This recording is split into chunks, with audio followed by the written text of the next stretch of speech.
Yan rushed out, her whole body trembling under the weight of the revelation she had just uncovered. Her chest tightened as if she could hardly breathe. Yet her feet carried her straight back to Liwei, who was still seated in the corridor, calm and composed, as though the world around him wasn't falling apart. She stopped in front of him, her voice shaking, fragile, and laced with pain as she asked if the girl he had been seeing all along was Amara. Liwei slowly raised his head, his expression unreadable, his face stern, and he gave her nothing, no words, no denial, no comfort, just silence. That silence alone gave Yan her answer, and her heart shattered all over again. Her voice trembled as she asked him why it had to be her, why it had to be Amara, and whether she was truly that special to him, enough to erase everything they had shared. Liwei did not respond, unwilling to turn the moment into a confrontation.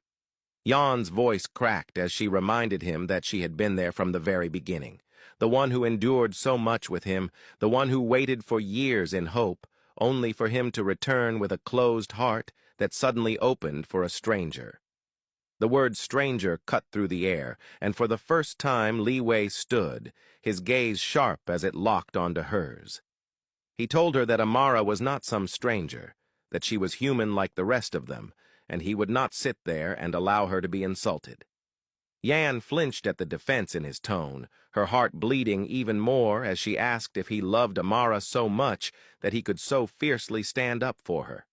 She reminded him that Amara knew nothing of his past, nothing of the pain he had endured, nothing of the darkness he carried, the very darkness Yan had always been willing to share and pull him out of. She insisted that she alone was the one who could save him, not Amara. She pressed harder, her voice breaking, accusing him of going as far as sleeping with her. For a moment, Liwei finally met her eyes and told her firmly that he had not. But Yan's heart refused the answer, her voice rising as she said she was not a fool. The love bites on his neck, mirrored on Amara's, told her all she needed to know. They were already intimate, bound in ways she had waited years to experience with him. With tears brimming in her eyes, she confessed that she had preserved her virginity for him alone, holding on to the hope that he would be the only man she would ever belong to, only for him to give himself to another woman.